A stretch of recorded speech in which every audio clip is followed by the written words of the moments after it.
folks, and welcome back to Craftsman David. Today we're making clipboards. These clipboards are made of assorted hardwood strips, and they have a nickel-plated clip at the top.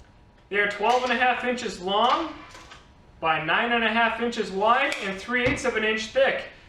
This is a simple project, but a real eye-catcher. If you take this to work or take it to your clients, they're going to notice and they're going to ask you where you got it from. So today, I'm going to show you how to make one.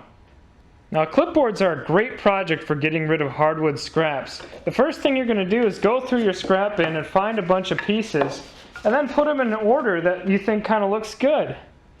After you decide on an order you like, put a number at the bottom of the scraps so you can always keep them in order, and then go ahead and cut them to rough length. When coming up with a rough width, it's going to depend on the number of joints you have. You want about an 1/8 inch extra for each joint. So here I have 11 scraps, 10 joints, and I'm about 1.25 inches wider than I want to be. This should come out about right.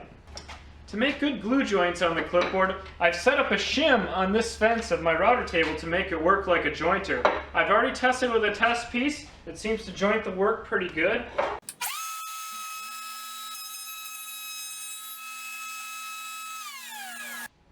There we go. Just did a dry fit. All the gaps seem to close up when I tighten these clamps, so I'm going to take it apart and glue it up. All at once.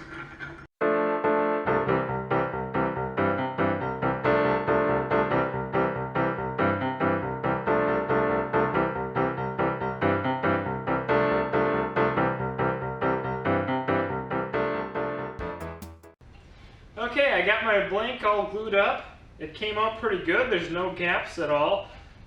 Now I'm going to plane it down. I am lucky enough to have a 15-inch wide thickness planer. This is about 10-inch wide blank that I'm going to run through. I'm going to start with my side that was against my clamps down on the table because that is my flatter side. And when I run it through, I'm going to flip it every time I run it through.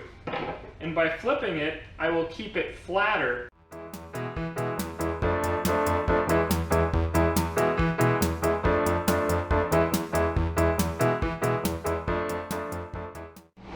So here's the blank after planing. It looks pretty good. This side's a little bit dirtier because I need to de-rust my wood planer a little bit.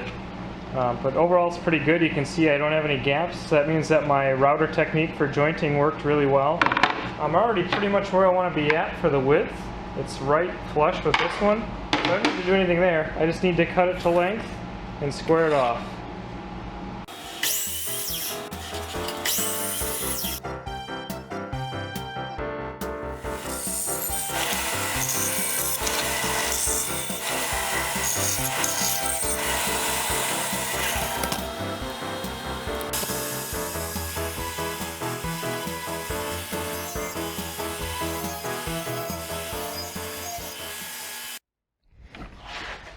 This clipboard has just a little wobble to it, so I'm going to flip it over and try to take that out with a hand plane.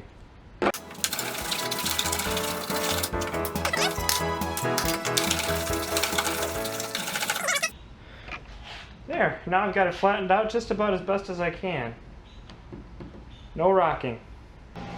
Now the piece is ready for rough sanding. Gotta do both sides. Now that I've got the entire clipboard rough sanded, I need to go ahead and pick my front and my top side, because the next step is going to be to lay out and drill the holes for the clip.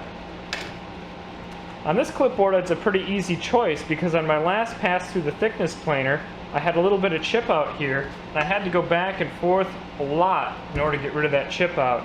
But attaining that smoothness where this chip out came at a bit of a price. I now have a divot right here. It's not anything that's going to notice. I'm actually going to give this clipboard away as a gift to somebody, and as long as he doesn't watch this video, he'll never know that there's a divot there. But there is, so if I flip it on this side, it just rocks ever so slightly because of that divot. Or if I leave it on the side I had it, it's nice and flat. And it's more important on clipboards to have the underside flat than the side with the clip, because you're never going to set this side down, and when you're writing on a piece of paper, the paper is going to contour to whatever unflatness you have on your clipboard. So now it's time to lay out and drill the holes for the clip. Now do yourself a favor if you're going to build clipboards. Order several clips so that you can take one out to the shop that you're not going to worry about getting scratched up. And after you're ready to put the final clip on, after you put finish on, you can grab a brand new clip and your whole project's going to look great. Also, these clips come with spring loaded, so this back tab is going to be springed against this front tab. And to solve that and make it easier to handle, take a zip tie and put it through the two holes, and now you can set it flat on your clipboard and you can make layout much easier. The fasteners I'm using to hold the clip on are kind of rare. They're called binding posts. I actually ordered these off of McMaster-Carr. And basically, it's like a nut that is in the shape of a post, and the screw kind of screws into it. So I went and I found a drill bit, one that's the same diameter as the shank on the binding post, and the other one that's the same diameter as the head. So first I'm going to come through from the top side with the post size, and then I'm going to flip it over and go through the back side with the counter board to hold the head of the nut inside the board so that it sits flat when you put it on a table. And I'm just eyeballing the depth here. I drilled it a little ways, and I'm going to test fit it. And it looks pretty flush. Maybe just a tad more.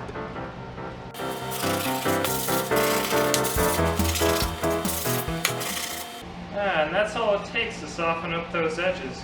Now I just need to sand this thing to about a 220 grit, and I'm ready for the finishing room. Clipboard after 4 coats of semi-gloss polyurethane.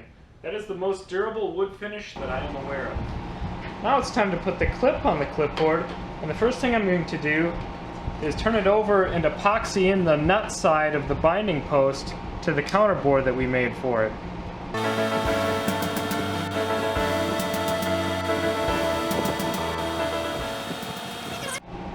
Now while that epoxy is setting up, I'm going to do something with the bolts that go through. These are the bolts that came with the binding posts. And you can see if I put that down in there, that head is just too big. These ribs and stuff that are on the clipboard clip, it interferes with those. So instead of that, I'm going to take just a normal 832 screw, set it down in there, and you can see that looks much better and that fits much better. But the shortest one I have is too long. So the best way to cut small number 6, number 8, even number 10 screws is if you have one of those electrician's pliers for wire stripping. You can just thread it right in, get it to the desired length you want, then squeeze. Pops it right out. And then you back it off with your screwdriver, and because you threaded it in, it should maintain those threads and straighten them out once you unscrew it. I'll take it to the sander and I'll get rid of that sharp little spot there. One of the best ways to deburr a small screw is if you can get it into your cordless drill and rotate it backwards. That deburrs it quite nicely. And now, threads right in. Well, the epoxy on my mixing platform seems to have hardened, so I think I'm good to go attaching the clip. I'm going to use just a little bit of blue thread locker to make sure that these screws never come out. And just like when you're installing your tire on your car, you got to make sure you tighten both evenly. Nah, I just made that up, doesn't matter. Okay, and we're done, so I can take off my zip tie. Here's the finished product, and boy, do I think it looks sharp. I can't wait to give it to the person I've been making it for and see what they say. This is a great project if you want to do something in a weekend, and it's one of those things that if you're a sales guy and you bring this to your customer site, they're going to ask you all about it, and you get to tell them the whole story of how you made it. It fits a piece of pad of paper perfectly with a nice even gap all the way around the outside. It sits flat. It even hangs up with the hook on the back side. I'm considering doing a production run of clipboards like this and maybe a few other designs with the wood. So please check into my Etsy store from time to time at Craftsman David at Etsy. Until next time, thanks for watching. Have a great day.